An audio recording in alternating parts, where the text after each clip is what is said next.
मेहनत करके बहुजन समाज के लोगों का हौसला बढ़ाने वाले बहुजन समाज की इस देश के अंदर एकमात्र उम्मीद एडवोकेट भाई चंद्रशेखर आजाद जी से अनुरोध कर रहा हूं कि वे आए और अपने ख्यालात हम बहुजन समाज के लोगों में रखने का काम करें। भाई चंद्रशेखर जी संघर्ष करो, भाई चंद्रशेखर जी संघर्ष करो। हमारे नेता कैसे हो, हमारे नेता कैसे हो? बीमार भी जिंदाबाद, बीमार भी जिंदाबाद, आजाद समाज पार्टी जिंदाबाद, आजाद समाज पार्टी जिंदाबाद। वोट हमारा, राष्ट्र हमारा, वोट हमारा, राष्ट्र हमारा। जो बहुजन की बात करेगा, जो बहुजन की बात करेगा। साथियों, कृपया आप लोग अपने स्थान पर बैठ जाएं। आप लोग शांति के साथ बैठे हुए हैं, इसी प्रकार से शांति के साथ अपने स्थान पर बैठें। आप लोग अपने स्थान पर बैठ जाएं। मैं अनुरोध कर रहा हूं एडवोकेट भाई चंद्रशेखर आजाद जी से, माननीय सांसद जी से, वे आए और अपने विचार आपके समक्ष रखें।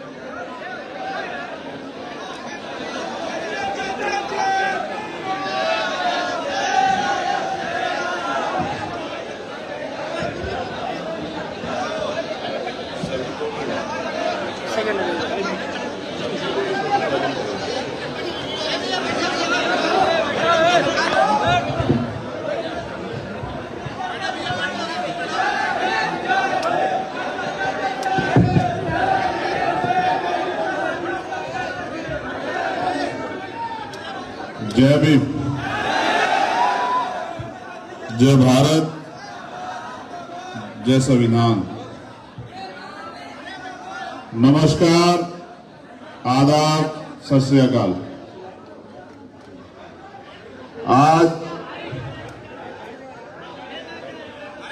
महाराजा लाखन पासी की ये क्रांतिक धरती लखनऊ, और लखनऊ में यहां उपस्थित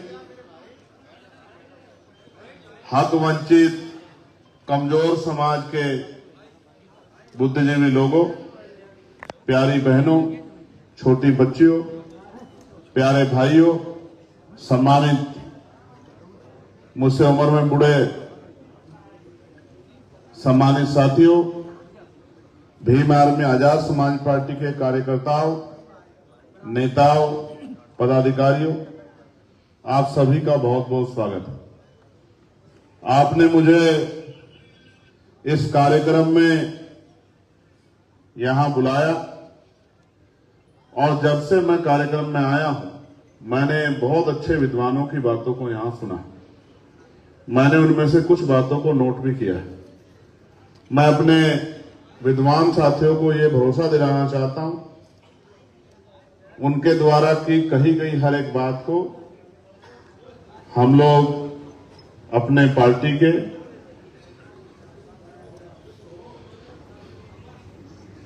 विभिन्न पटलों पर लागू कराने का और उन विचारों को संकलित करने का काम हम लोग करेंगे। इस बात का मैं आपको विश्वास दिलाता हूं।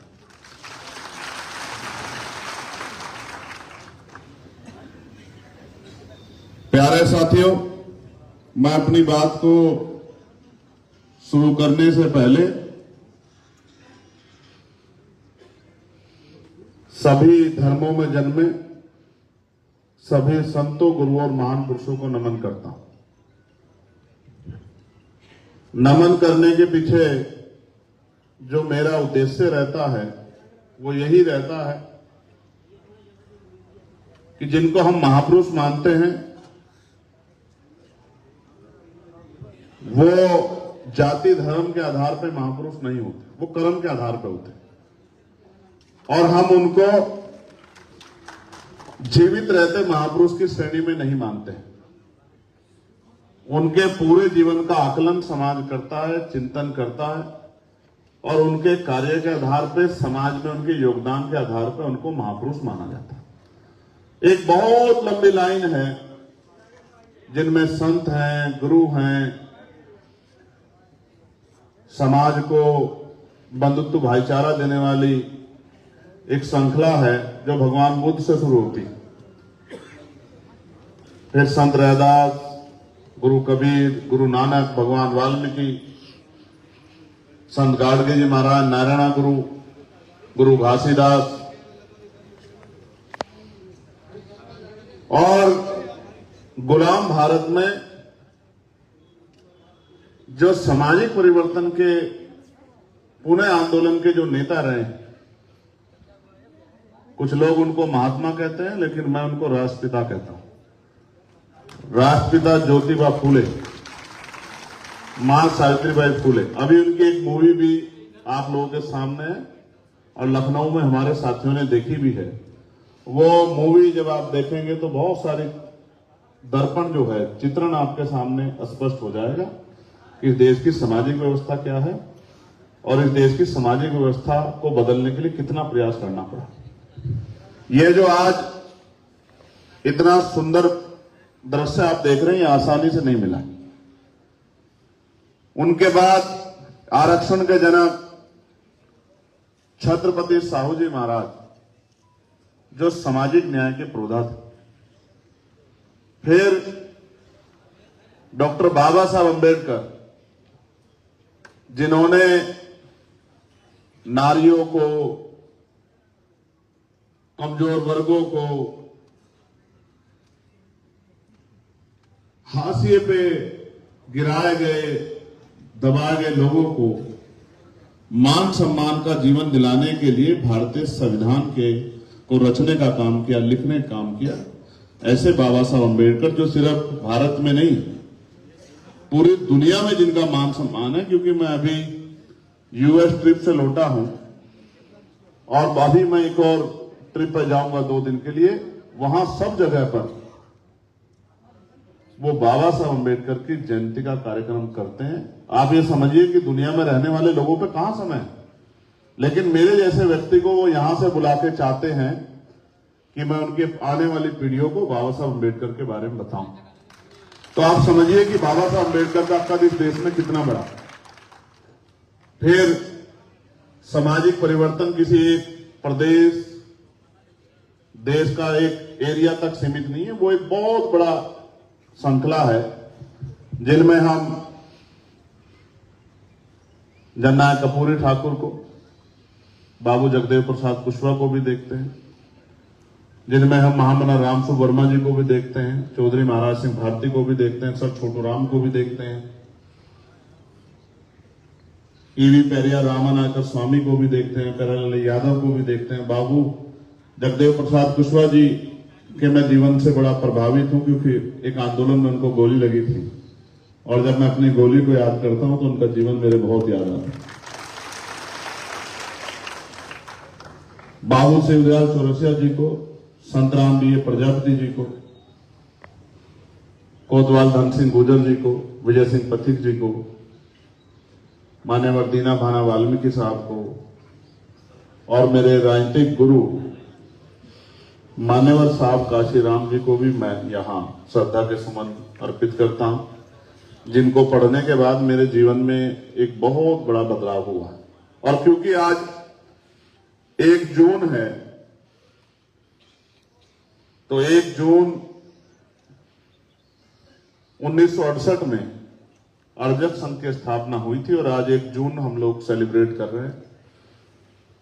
ये कार्यक्रम 1 जून में रखने का कारण ही ये था कि हम इतने बड़े पैमाने पे अर्जक संघ के जो प्रमुख हैं उनको सबको याद करें, जिन्होंने अपना जीवन बलिदान किया समाज में वैज्ञानिक दृष्टिकोण लाने के लिए, समाज में चिंतन लाने के लिए। तो अर्जक संघ का स्थापना दिवस है, उसको भी हम लोग सेलिब्रेट करते हैं। और आज मेरे भाई का बर्थडे भी है, नीरज पटेल जी का। ये भी बहुत अच्छी बात है, मैं उनके बर्थडे को भी जो है हम आज यहां मंच से सेलिब्रेट करते हैं। प्यारे साथियों, मैं अपनी बात को शुरू करते हुए महाराजा बिजली पासी जी को भी याद करूंगा। मैं धन्यवाद दूंगा अपने प्रदेश के अध्यक्ष जी का, प्रदेश के महासचिव जी का, प्रदेश के और अन्य जिम्मेदार साथियों का जो इस मंच पर उपस्थित हैं, हमारी बहनें और ये जो बुद्धिजीवी समाज आज यहाँ इकट्ठा हुआ है, बागभूषण जी, बहुत सारे साथी, अशोक वर्मा जी, सूरज कुशवाहा जी, मैं सभी के नाम उस तरह से नहीं, मुनेश भाई, सभी के नाम उस तरह नहीं जानता, मगर मैं मानता हूं कि जो अगली पंक्ति में है या इस मंच पे तीनों चारों पंक्तियों में है, वो समाज का बुद्धिजीवी तबका है। मैं उन सबका बहुत बहुत सम्मान करता हूं। हमारे इस कार्यक्रम के आयोजक मंडली में हमारे मुख्य मंडल प्रभारी सौरभ किशोर जी, अमित गौतम जी, अरविंद राजवंशी जी, छोटे भाई अनिकेत धानुक जी, श्री कृष्ण जाटव जी, डॉक्टर संतोष जी, आदिल नसीम जी, सोहेल सिद्दीकी जी, अनीस जाजी जी, विजय सिंह जी, मैं इनका भी आभार प्रकट करता हूं जो हमारे मंडल के प्रभारी हैं। और हमारे सभी 6 जिलों के जो अध्यक्ष हैं, सीतापुर से विश्वदीप चौधरी जी, उन्नाव से राजकुमार गौतम जी, लखनऊ से अजय भारती जी, लखीमपुर से अजय गौतम जी, हरदोई से विनोद गौतम जी और रायबरेली से सन्नी गौतम जी, और हमारे जो यहाँ के नगर के अध्यक्ष हैं विवेक गौतम जी, मैं आपका भी आभार प्रकट करता हूं। प्यारे साथियों, बात को आगे बढ़ाते हैं। प्रबुद्ध जन सम्मेलन ही क्यों? कोई और नाम भी हो सकता था। प्रबुद्ध जन सम्मेलन ही क्यों? तो प्यारे साथियों, जो परिवार का जिम्मेदार व्यक्ति होता है उसको भूतकाल, वर्तमान और भविष्य पे ध्यान रखना पड़ता है। भूतकाल में जो हुआ है, पिछला आंदोलन क्यों फेल हुआ, इस बात पे, वर्तमान में जो चल रहा है इस बात पर, भविष्य में क्या होगा इस बात पे ध्यान रखना परिवार के मुखिया की, एक नेतृत्वकर्ता की और किसी भी संगठन, किसी भी मूवमेंट के आखिरी कार्यकर्ता की जिम्मेदारी होती है। हम लोग जब बैठे थे, एक दिन हमारी कोर कमेटी ने चर्चा की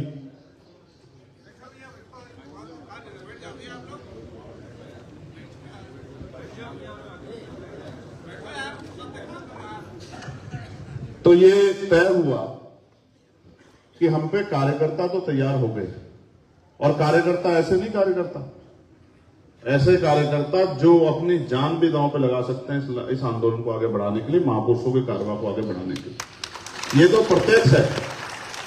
इंजीनियर मोहनलाल जी भी यहां हमारे बीच उपस्थित हैं। ये तर्क संगत है, न्याय संगत है, और कार्यशैली के आधार पर मैं कह रहा हूं कि अगर आज किसी के पास ईमानदारी के आधार पे, संघर्ष के आधार पे और समर्पण, थोड़ा सा समर्पण ये जो है पैदा करने का प्रयास हम लोग कर रहे हैं, जितनी समर्पण पैदा हो जाएगा तो मैं डंके की चोट पर कह सकता हूं, लेकिन आज भी मैं इस बात कह सकता हूं कि अगर किसी पे ईमानदार संघर्षशील कार्यकर्ता है तो वो आजाद समाज पार्टी भीम आर्मी पे है। इसके अलावा कोई पार्टी, कोई संगठन ऐसा नहीं। बस इनको करना क्या है, इनको दिशा देने का काम हम बुद्धिजीवी लोगों को करना है। तो प्रबुद्ध जन सम्मेलन ही क्यों? ये चर्चा हुई कि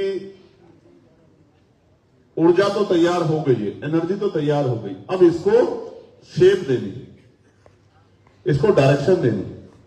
तो डायरेक्शन कौन दे सकता है? समाज 2 हिस्सों में बटा हुआ है। समाज में संविधान की वजह से 10-12-15% लोग, schedule caste, schedule tribe, backward और माइनॉरिटी में, मुस्लिम समाज में 10-12-15% लोग तैयार हुए हैं, और बाकी उसी समाज का 80-85% समाज, 90% समाज हाशियत है। तो ये जो 10-12-15% लोग तैयार हो गए, जो नौकरी में गए, जिन्होंने रोजगार किए, जिनको, ये कौन लोग हैं? जिनको दोनों टाइम का भोजन आसानी से मिलता है, जिनके पास पहनने के लिए अच्छे कपड़े हैं, जिनके पास चलने के लिए साधन है, जिनको अगर वो 10 दिन काम पे ना जाए तो ये दिक्कत नहीं होगी कि घर में रोटी कहां से आएगी, कपड़ा कहां से आएगा, फीस के पैसे कहां से आएंगे, तेल के पैसे कहां से आएंगे। ये 10-12-15% समाज जो तैयार हुआ, ये जो समाज को दिशा दिखाने का काम करता है। और एक 80-85% समाज वो है जो सुबह उठता है, खेतों में काम करता है, फैक्ट्रियों में काम करता है, कंपनियों में काम करता है, बिल्डिंगों में काम करता है, मैला उठाता है, तमाम तरह की मुसीबत वो करता है, कुछ की दुकानों पे काम करता है और सुबह जाता है, पूरे दिन मेहनत करता है और थका हारा शाम में घर आता है और आके जो जिस तरह का भोजन तैयार हुआ है उसको खा पी के और सो जाता है। उसको नहीं पता देश में क्या चल रहा है, स्टेट में क्या चल रहा है, दुनिया में क्या चल रहा है, हम इकोनॉमिक रूप से कहाँ हैं, हम सांस्कृतिक रूप से किस तरफ बढ़ रहे हैं, हम धार्मिक रूप से किस तरफ बढ़ रहे हैं, हम एजुकेशन में कहाँ हैं, हम अंडर स्ट्राइक में कहाँ। उसको कोई मतलब नहीं इन सब चीजों से। उसको एक ही चीज पता है कि हम पैदा हो गए और वो ये सोचता है कि हम पैदा हो गए, किसी तरह से हमारा जीवन पूरा हो जाए बस, और हम वापस जो है जहां से आए वहां चले गए। तो ये जो 80-85% समाज है, इसको तैयार कौन करेगा, इनको रास्ता कौन दिखाएगा? तो कुछ पार्टियां तो प्रबुद्धजन सम्मेलन कराती हैं, वो वर्ण व्यवस्था को मानने वाली पार्टियां हैं, वो मनुवाद को मानने वाली पार्टियां। मैं स्पष्ट तौर पर कह रहा हूं, ना किसी लड़ाई ना किसी झगड़ा, सीधी बात है। उनका मानना है कि अभी भी देश में एक जाति प्रबुद्ध है, एक ही जाति ज्ञानवान है, एक ही जाति है जो नेतृत्व कर सकती है, एक ही जाति जो रास्ता दिखा सकती है। मेरी इस बात से असहमति है, क्योंकि मैं डॉक्टर बाबा साहब अम्बेडकर को मानने वाला व्यक्ति, मेरी इस बात से स्पष्ट असहमति। मैं मानता हूं कि जब रेस की लाइन एक होगी और फिर आप कंपटीशन करा लो, फिर आपको पता रहेगा कि कौन बुद्धिजीवी है, कौन प्रबुद्ध है, किसमें कितनी क्षमता है। अभी तो देश गैर बराबरी की जड़ों में जकड़ा हुआ है। मैं आपको उदाहरण बताता हूं, ताजे उदाहरण, 4-5 दिन पुराने उदाहरण। मेरी 4 बच्चियों से बात हुई है, एक रैगर समाज से थी, एक वाल्मीकि समाज से थी, 2 जाटो समाज से, राजस्थान में। हाई स्कूल या 10th का उनका रिजल्ट आया भाई, नंबर 99.83, 99.53, 95.67, 93.64। और मैंने उनके घर के हालात देखे, एक बच्ची के फादर सरकारी नौकरी में, बाकी 3 हाशिए में हैं। एक के फादर प्राइवेट जॉब करते हैं, एक बच्ची उसके फादर छोटा मोटा वहां काम करते हैं, और एक बच्ची जब किसकी कल मुझसे बात हुई, उसके फादर नहीं है। मैंने उनसे पूछा कि बिटिया पापा क्या करते हैं, तो वो रोने लगी। तो मुझे लगा कि कुछ हुआ है, तो मुझे पीछे से किसने कहा कि इसके पापा नहीं। तो मैंने पूछा मां क्या करती है, और फिर भावुक हुई। मुझे ये अंदर भय हुआ कि भाई क्या पता मां है या नहीं है। तो पता लगा कि मां जो है वो सफाई कर्मचारी का काम करती है। अब आप ये महसूस करके देखो, मैं उसी घर को दर्पण बनाता हूं जिसकी मां सफाई कर्मचारी का काम करती है और सुबह मैला उठाने के लिए लग जाती है, और वो मुझे पानी देना, शाम के समय लौटती है। उस परिवार की शिक्षा दीक्षा की जिम्मेदारी कैसी होगी? जिसके फादर ना हो उसकी क्या हालत हो गया, सोचो। मुझे उस बेटी पे इतना गर्व हुआ, और मैंने उसको कहा कि मैं जल्दी तुझे दिल्ली बुलाऊंगा, और मुझे जो करना है मैं वो करूंगा उन बच्चों के लिए। मेरे दिल में इच्छा है। प्यारे साथियों, ये उदाहरण है कि इतने अभाव में रहते भी वो चैलेंज कर रहे हैं उनको जो कहते हैं कि हम प्रबुद्ध हैं।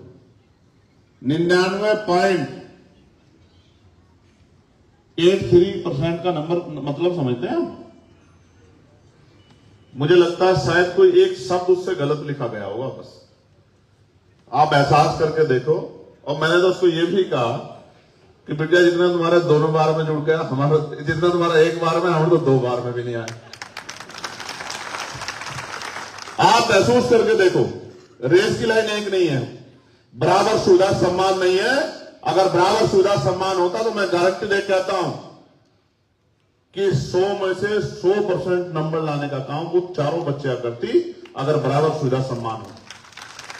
तो प्यारे साथियों, इसलिए हमने प्रबुद्धजन सम्मेलन बुलाए कि समाज का जो तैयार तबका है, बुद्धिजीवी तबका है, जो जिसको पेट जिसका भरा हुआ है, जो देश को देख रहा है, प्रदेश को देख रहा है, वो उसको हम ये आग्रह कर रहे हैं कि भाई अब आप आ जाओ और इस तैयार हुए लोगों को दिशा दिखाने में हमारी मदद कराओ। आप महसूस करके देखो, इनकी हिम्मत देखो। और सराहो मेरे साथ इनकी हिम्मत को।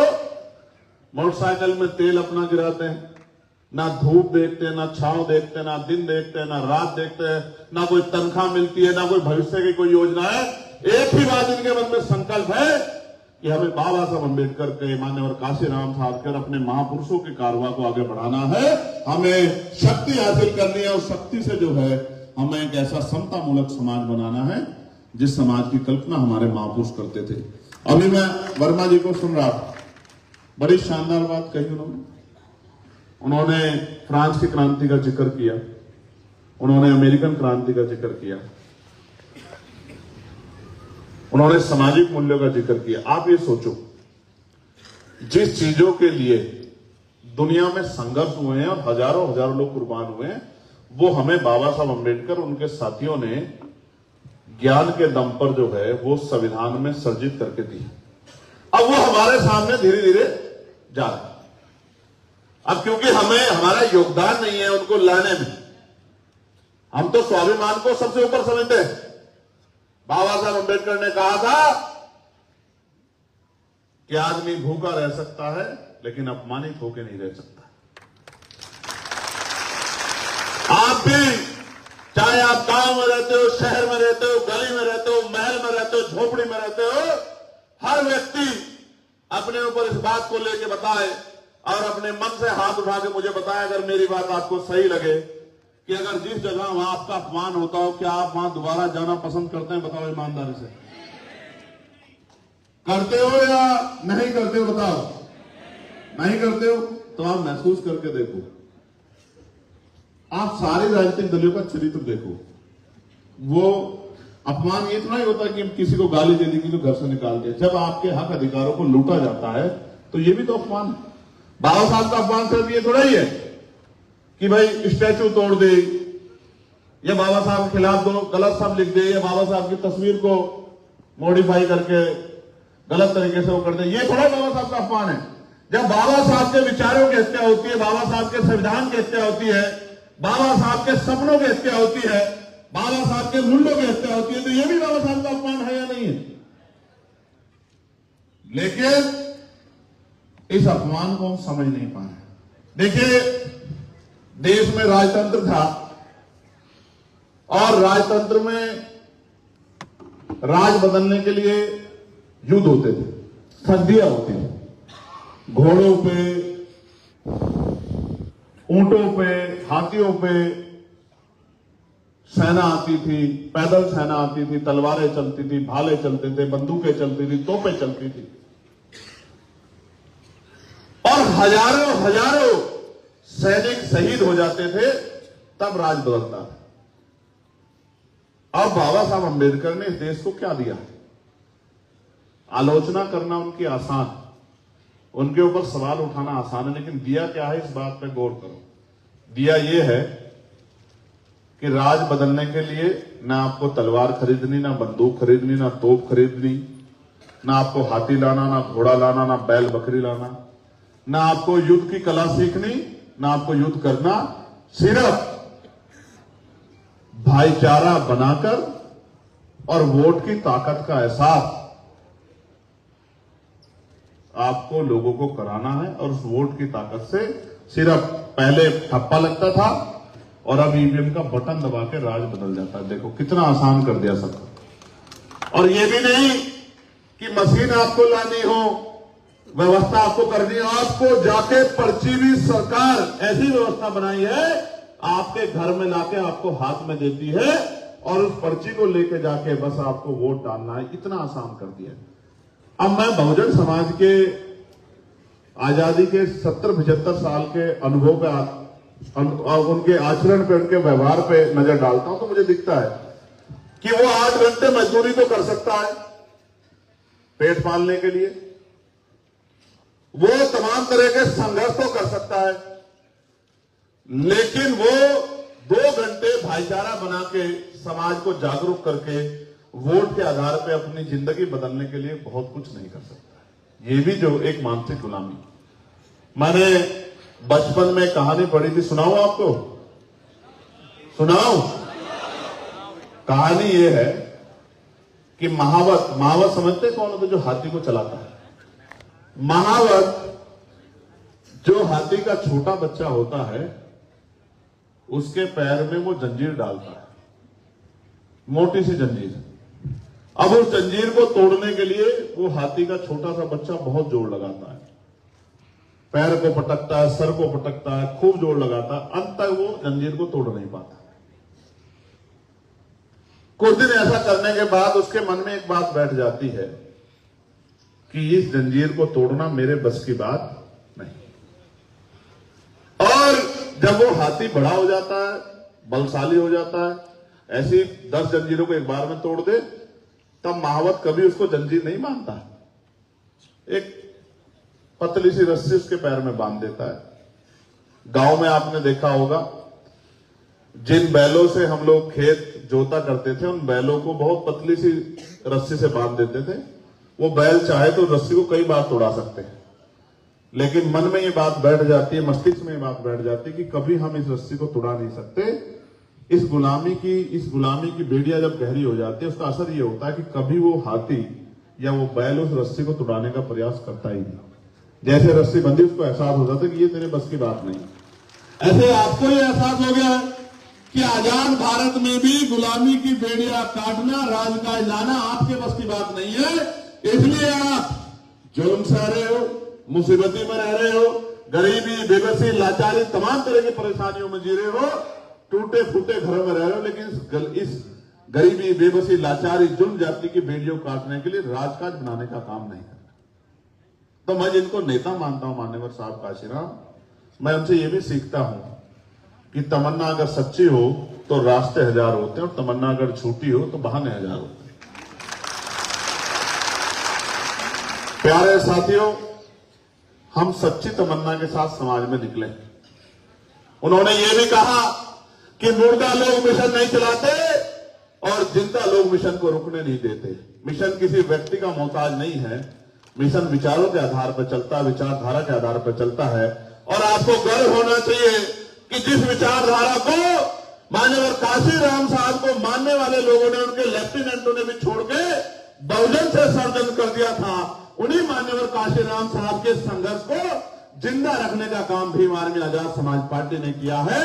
और जिन्होंने नारा दिया है कि 15 छोड़ 85 जोड़, जो बहुजन की बात करेगा वही देश पर राज करेगा, अपने महापुरुषों के नारों को जिंदा करने का काम किया है।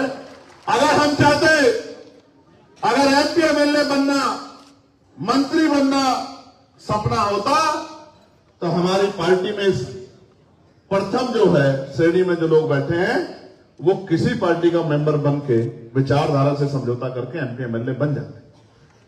लेकिन एमपी एमएलए बनना लक्ष्य नहीं था, अपने पूर्वजों के अधूरे सपने को पूरा करना और महापुरुषों के उस विचार को, मानवतावादी विचार को जिंदा रखना हमारे कर्तव्य है। बेटे होने के नाते, उस परिवार के का वंश होने के नाते हमारी जिम्मेदारी है कि हम अपने महापुरुषों के अधूरे कार्यों को पूरा करें। इसलिए हमने दल बनाया, और दल हमने किससे प्रेरणा लेके बनाया? दल हमने मान्यवर साहब काशीराम साहब से प्रेरणा लेके बनाया। क्यों? आप महसूस करो, बाबा साहब अम्बेडकर ने अपने जीवन में कई सामाजिक संगठन बनाए, कई राजनीतिक दल बनाए। उनका पहला सामाजिक संगठन जो उन्होंने शेड्यूल कास्ट फेडरेशन बनाई। जब 1949 में यहां वो एक सम्मेलन में जो कमजोर वर्गों के, ऑपरेशन कम्युनिटी के लोगों ने रखा था, उस सम्मेलन में जब वो यहां लखनऊ में भाषण देने आए तो उन्होंने पिछड़े और दलित समाज के लोगों को चेताते हुए कहा कि मैं आपसे ये नहीं कहता कि आप रोटी बेटी का रिश्ता करो, मैं आपसे ये नहीं कहता कि आप एक थाली में भोजन खाओ, लेकिन आपकी समस्या एक जैसी है। उन समस्याओं से लड़ने के लिए आपको एकजुट होकर राजनीति करनी चाहिए। ये संदेश मैं आपको देना चाहता हूं, क्योंकि लोकतंत्र 51% सहमति का विचार है। अगर 49% विषयों पे आपकी सहमति नहीं होती और 51% विषयों पे आपकी सहमति है, तो आप मिलकर राजनीति कर सकते हैं। इसलिए ये भाषण बाबा साहब अम्बेडकर ने लखनऊ में दिया था कि जिस दिन आप मिलकर राजनीति करोगे तो ये जो लोग आज कुर्सियों पर बैठे हैं, आपके जूतों के फीते बांधने में भी अपने आप को गौरवान्वित महसूस करेंगे। अगर आप मिलकर राजनीति करने लगे, उस दिन पॉलिटिकल पावर आपके हाथ में होगी, उसी दिन आप प्रदेश और देश के मैं अपने एजेंडे को, अपनी पॉलिसी को लागू करा सकते हैं। अब आप महसूस करो कि बाबा साहब जिस बात को कहते हैं पॉलिटिकल पावर, वो है क्या? लोकतंत्र तो है।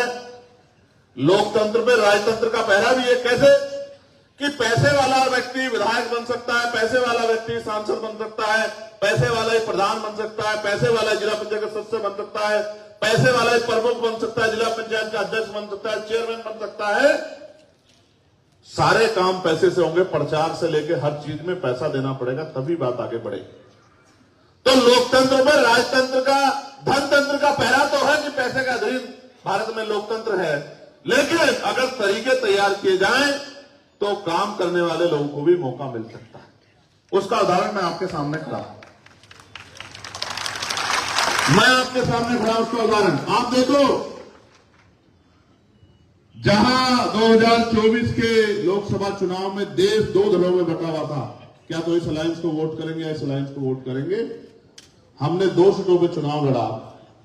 एक नगीना में, जहां पार्टी के लोगों ने अपनी जेब से पैसा इकट्ठा करके, चंदा इकट्ठा करके, एक एक रुपया जुटा के, और मैंने भी गांव गांव जाके माननीय काशीराम साहब के उस नारे को, कि एक वोट और एक नोट के नारे को मैंने आगे बढ़ाने का काम किया। तो उसी समाज ने, जिस समाज ने माननीय काशीराम साहब को ताकत देने का काम करता, उसी हक वंचित बहुजन समाज के लोगों ने मुझे वोट देकर, मुझे नोट देकर मुझे चुनाव लड़ाने का काम किया।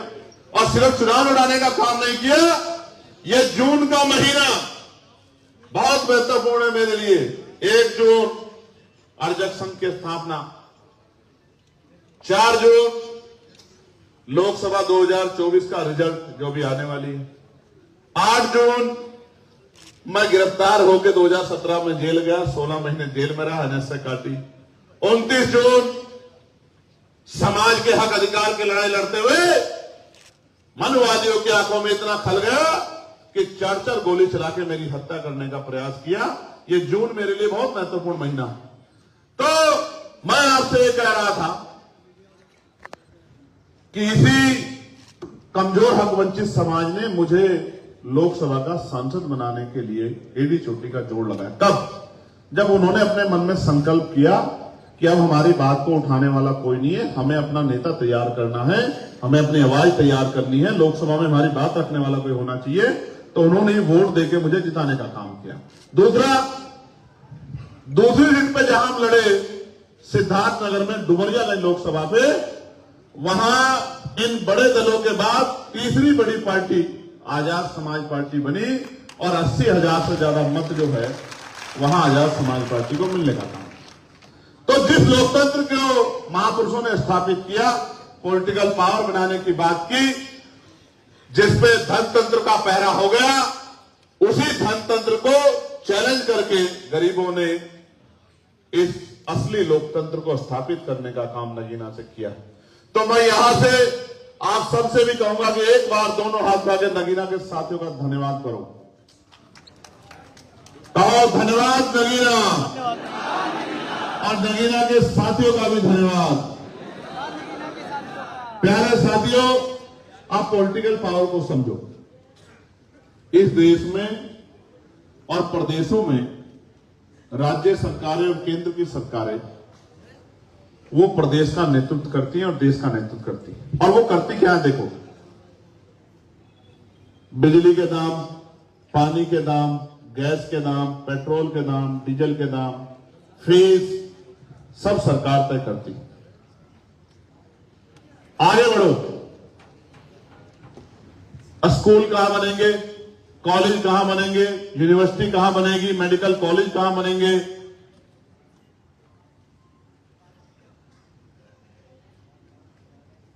इंडस्ट्रियल एरिया, औद्योगिक क्षेत्र कहां लगेंगे, सरकार तय करती है।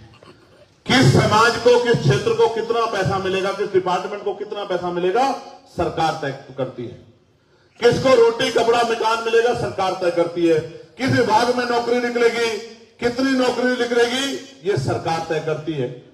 आरक्षण के फॉर्मूले पूर्ण रूप से लागू होंगे नहीं होंगे, ये सरकार तय करती है। 69,000 शिक्षक भर्ती के बच्चे हमारे बैठे हैं, वो जानते हैं 20,000 पदों पे इसी सरकार ने डाका डाल लिया था और यहां के नेताओं ने मुंह पे टेप लगा के उन बच्चों को पिटने के लिए यहां लखनऊ में छोड़ दिया था।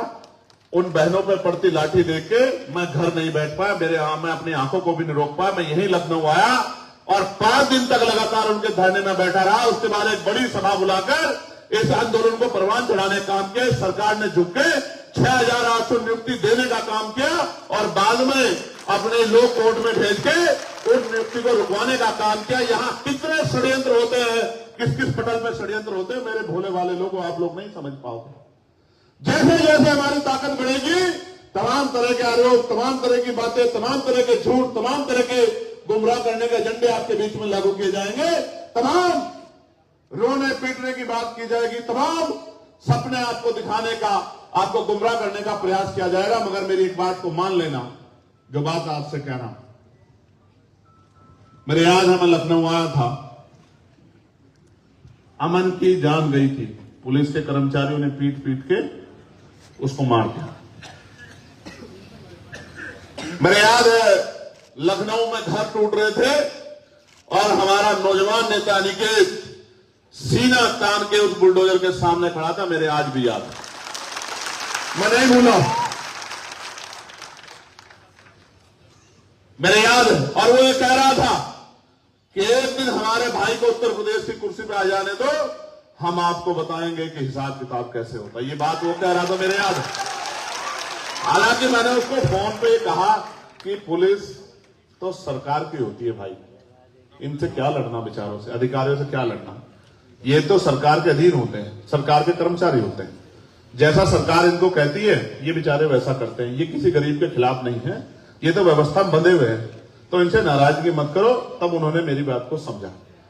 यही लखनऊ आपको याद होगा कि एक वो बेचारे काम तो चाय बेचने का करते हैं, दुकानें उनकी हमारी वजह से चलती है, और वो यहां लखनऊ में खड़े होकर कह रहे हैं कि मनुस्मृति अच्छी है और संविधान बेकार है।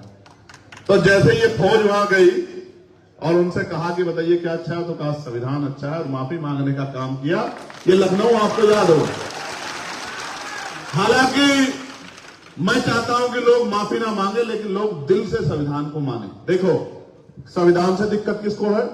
जो गैर बराबरी को मानता हो, किसी जाति धर्म का, जो छुआछूत को मानता है, जो ऊंच नीच को मानता है, जो गरीबों के तन पे अच्छे कपड़े नहीं देखना चाहता, जो आज भी चाहता है कि वो गरीबों के बच्चों को नोच ले और मनुस्मृति के हिसाब से उस पर कोई कार्रवाई ना हो, वो अपने घर में आराम से पढ़ के सोए। वो लोग चाहते हैं कि ये संविधान, वो लोग ये कहते हैं कि संविधान बुरा है, जबकि सत्य ये है कि दुनिया में अगर सबसे बड़ा संविधान कहीं है और सबसे महान संविधान कहीं है तो वो भारत में है। डॉक्टर बाबा साहब अम्बेडकर और उनके साथियों ने लिखा। वो लोग चाहते हैं मैं किसी की जमीन छीन लो, मुझसे किसी ने आग उठा के देख ली, मैं उसकी खाल उतार लूं तो मेरे ऊपर कोई कार्रवाई ना हो। आपने देखा किस तरह पिछले 2 महीने में अपराध की बाढ़ आई है, बारातें रुक रही। बारातें तो जिंदा लोगों की हैं, लेकिन मरने वालों की अर्थियां रुक रही। आज भी इतना भेदभाव है। इसका जीता जागता उदाहरण सुनो। ग्वालियर में chief justice of Madhya Pradesh ने ऑर्डर किया था कि ग्वालियर में हाई कोर्ट में बाबा साहब अम्बेडकर की प्रतिमा लगनी चाहिए, और कहते हैं, सारे लोग कहते हैं कि न्यायपालिका की नहीं मानते हो, न्यायपालिका की नहीं सुनते हो, हम न्यायपालिका की मानते हैं। उन्हीं लोगों ने चीफ जस्टिस को मध्य प्रदेश के ऑर्डर को ना मानते हुए बाबा साहब अम्बेडकर की प्रतिमा को ग्वालियर के हाईकोर्ट में लगने नहीं दिया। वो ग्वालियर के हाईकोर्ट में बाबा साहब अम्बेडकर, जो पहले कानून मंत्री थे, जो संविधान के रचयिता थे, जिनको सिंबल ऑफ नॉलेज दुनिया में कहा जाता है, जो करोड़ों नारियों के, जो तमाम जाति धर्म की नारियां हैं, जो उनके मुक्तिदाता थे, उनकी स्टैचू नहीं चाहते, वो राजस्थान हाईकोर्ट जैसे मनु महाराज की स्टैचू वहां लगवाना चाहते हैं। ये फर्क है हम लोगों में और उनमें। हम न्यायप्रिय लोग,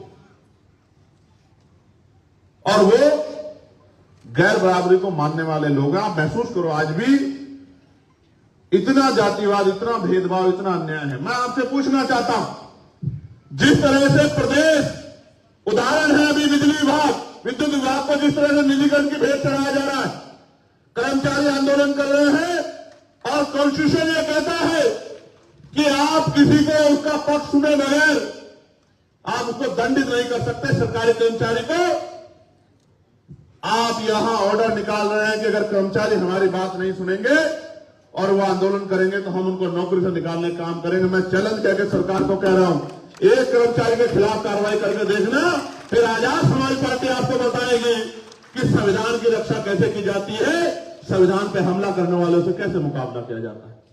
प्यारे साथियों, निजीकरण उदाहरण है कि 1.5 लाख से ज्यादा नौकरियां इस विद्युत विभाग में schedule caste, schedule tribe, backward के लोग करते हैं।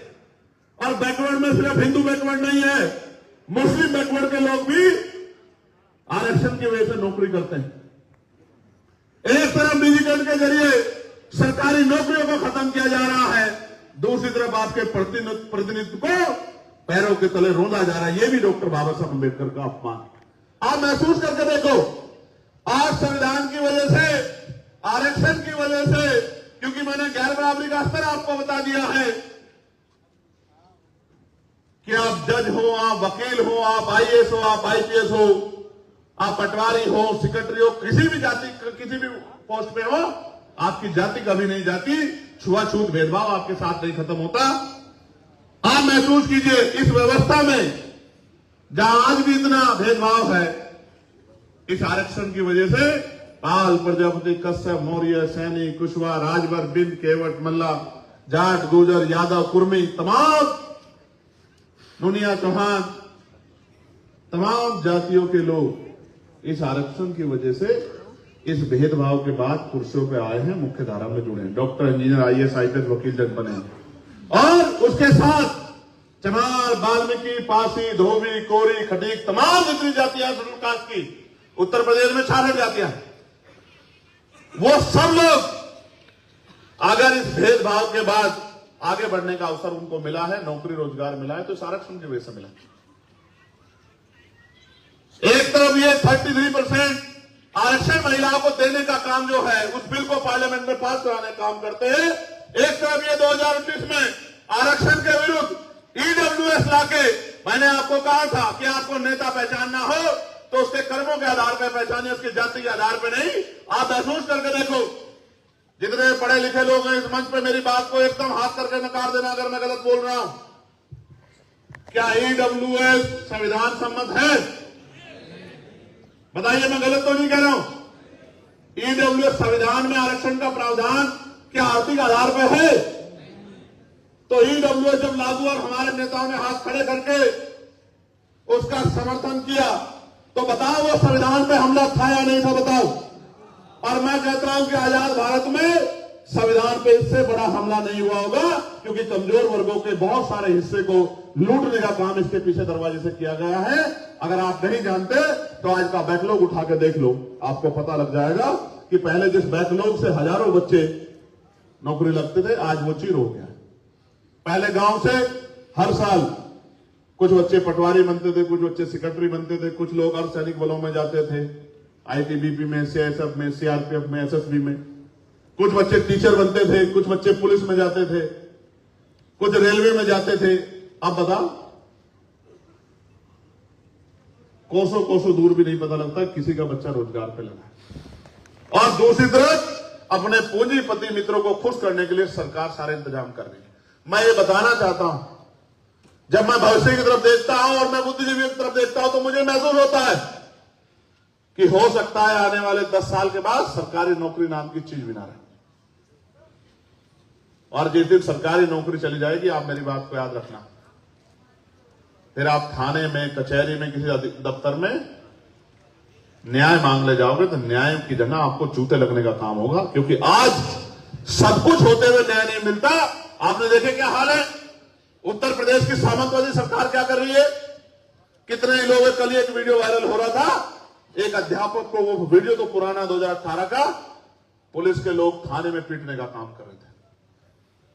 कितनी ऐसी जगह जहां रेप होने के बाद, हत्या होने के बाद, और मैं तो गजब की बात पढ़ रहा हूं, पिछले 3-4 घटनाएं ऐसी हुई जिसमें मार के लटका दिया गया और पुलिस ने उसका खुलासा किया है कि उसने खुदकुशी कर ली है।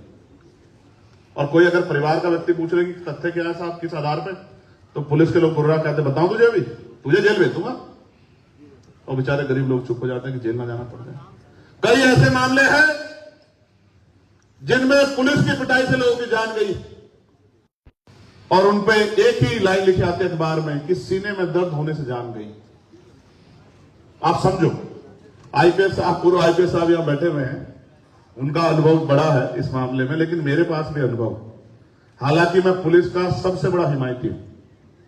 आपको पता होगा पार्लियामेंट में पुलिस के कर्मचारियों को 8 घंटे की ड्यूटी मिले, उनको सप्ताह में 1 दिन छुट्टी मिले जैसे और कर्मचारियों को मिलती है, उनकी वेतन विसंगतता दूर हो, बॉर्डर स्कीम खत्म की जाए, इसकी मांग अगर किसने उठाने का काम किया तो वो एडवोकेट चंद्रशेखर आजाद ने किया। और सिर्फ काम ही नहीं किया, मैं जिस कमेटी में हूं, हमारे साथी जानते हैं, रिपोर्ट बन रही है, अगले 2-3 साल के अंदर रिफॉर्म होगा और पुलिस के भाइयों की भी जो समस्या है उनको भी हम लोग खत्म कराने का काम करेंगे, ये भी मैं आपको विश्वास दिलाऊं। तो देश में चाहे निजीकरण के खिलाफ लड़ाई हो, समाज को बेचारा आराम से घर बैठा, रास्ता कौन दिखाता है?